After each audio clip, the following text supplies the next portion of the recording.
یہ ہمارا قانونی اور آئینی حق ہے, ہم جلسی جلوس کر رہے ہیں. اور میں بتانا چاہتا ہوں انشاءاللہ ہم کراچی بھی جائیں گے, ہم لاہور بھی جائیں گے, پنجاب بھی جائیں گے. روکو تو روک سکو تو روکو. اپنے گھر والوں سے پوچھے کہ کیا یہ میں نے ایسے یہ ریجیکٹڈ لوگ ہیں پنجاب جو کراچی سے بیٹھے ہیں, جو اسلام آباد سے بیٹھے ہیں, جل وہ لوگ بیٹھے ہیں جو کہ ریجیکٹڈ لوگ ہیں, ادھر اسمبلی میں بیٹھے ہیں, وہ کہتے ہیں کہ ہم وہاں بتائیں. آپ ادھر جو ہے نا ہاری ہوئی لوگ ہمت کرے. یہ جو ادھر بیٹھے ہیں, میں پنجاب ڈویژن کی پوچھنا چاہتا ہوں, سارے آپ جو ہے نا ہارے ہوئے ہیں. آپ ہارے ہوئے ہیں اور آپ کہتے ہیں وسیم صاحب آپ کی باری جب آئے گی تب بات کر لیجیے. اسد کیسر صاحب آن اے پوائنٹ آف آرڈر. بسم اللہ الرحمن الرحیم. جناب اسپیکر شکریہ. سب سے پہلے تو میں آج جو ہمارے چیئرمین بیرسٹر گوہر اور اپوزیشن لیڈر اور دیگر ایم این ایز کے خلاف جو ہے نا اسلام آباد میں دفعہ 144 کے نام سے جو پرچے کاٹے گئے ہیں, تو میں صرف یہ پوچھنا چاہتا ہوں آپ کے توسط سے حکومت سے کہ کیا اس ملک میں بنیادی انسانی حقوق معطل ہے؟ کیا اس وقت اس ملک میں جمہوری ادارے کام کر رہے ہیں یا مارشل لا ہے؟ اگر جلسی جلوس آپ نہیں کر سکتے, آپ اپنی نقطہ نظر نہیں پیش کر سکتے, تو اس کو آپ کیا کہتے ہیں؟ میں اس کی بھرپور مذمت کرتا ہوں کہ جس طرح اسلام آباد میں یا پنجاب میں جتنی بھی علاقوں میں ایک پرامن احتجاج کیا جا رہا تھا اور اس پرامن احتجاج کی بنیاد پہ جو ہے نا پرچے ہوئے, تو میں صرف یہ پوچھنا چاہتا ہوں کہ بتایا جائے کہ یا تو آئین معطل ہے, بتایا جائے کہ ملک پہ کوئی قانون نہیں, کوئی آئین اور قانون نہیں ہے, جنگل کا قانون ہے, جس کے پاس طاقت ہے وہ اس ملک کا سب کچھ کرے گا. یعنی مجھے افسوس یہ ہے کہ جب تحریک انصاف کوئی جلسہ کرتی ہے, جب کوئی پروگرام کرتی ہے تو وہاں دفعہ 144 لگاتی ہے. میں پوچھنا چاہتا ہوں, لا منسٹر صاحب بھی ادھر بیٹھے ہیں, آپ بتائیں دفعہ 144, اور پھر آپ جو ہے نا مجھے بتایا گیا جو اسمبلی کی رولز ہیں, اسپیکر صاحب میں یہ پوچھنا چاہتا ہوں کہ اسمبلی کی رولز ہیں کہ جب کسی ایم این اے کو گرفتار کیا جائے گا تو سب سے پہلے اسپیکر سے اجازت لی جائے گی. تو پنجاب میں جو ہمارے ایم این ایز کو گرفتار کیا گیا تھا, کیا آپ کے نوٹس میں لایا گیا؟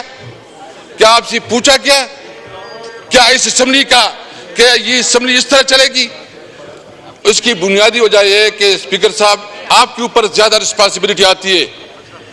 جب ہمارے اپوزیشن لیڈر اور ایم این ایز کو گیٹ پہ روکا گیا, اس وقت آپ کو اس کے اوپر بھرپور ایکشن لینا چاہیے تھا.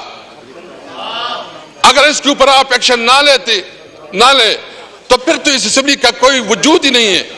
یہ اسمبلی تو مجھے تو ابھی لگ رہا ہے کہ اسمبلی اس طرح لگ رہی ہے کہ 85 کی جو سے پہلے جو مجلس شورا تھی اس سے بھی کمزور ہو گئی ہے. دفعہ 144 جو ہے نا جواز بنا کے ہمیں جو ہے جلسہ جلوس نہیں کرنے دیا جا رہا. سندھ میں ہم نے جلسہ کرنا چاہا کہ ہم سندھ میں جلسہ کرنا چاہتے ہیں. بلاول بھٹو صاحب تو ماشاءاللہ بڑی بڑی تقریریں کرتے ہیں, بڑا اپنے آپ کو جمہوری لیڈر کہتے ہیں, لیکن ہمارا ایک جلسہ اس سے برداشت نہیں ہو رہا. بھائی ہم کون سا اللیگل کام کر رہے ہیں, ہم کون سا غیر قانونی کام کر رہے ہیں؟ ہم تو پبلک تک اپنا نقطہ نظر پہنچانا چاہتے ہیں. پیپل پارٹی جلسے کرے سندھ میں, کراچی میں کوئی مسئلہ نہیں, سندھ میں جلسے کرے کوئی مسئلہ نہیں, طریق صاحب جلسے کرے تو اس کے اوپر دفعہ 144 اجازت نہیں دیتی. کیا ہم اس ملک کی شہری نہیں ہیں؟ کیا ہمارا یہ حق نہیں ہے؟ کیا آئین اور قانون ہمیں یہ حق نہیں دیتا کہ ہم اپنے ملک میں اپنی بات لوگوں تک پہنچا سکیں؟ ہم نے تو صرف اتنی بات کی ہے کہ جو یہ الیکشن ہوا ہے یہ بدترین رگ الیکشن ہوا ہے. اس میں عوام کی مینڈیٹ کو بری طرح پامال کیا گیا ہے. جب اتنی بڑی, اور یہ چھوڑیں, میں پوچھنا چاہتا ہوں کراچی کے جتنے ایم این ایز ہیں اس سے پوچھے, اپنے گھر والوں سے پوچھے کہ کیا یہ ایم این ایز ہے یہ ریجیکٹڈ لوگ ہیں جو کراچی سے بیٹھے ہیں, جو اسلام آباد سے بیٹھے ہیں, جل وہ لوگ بیٹھے ہیں جو کہ ریجیکٹڈ لوگ ہیں,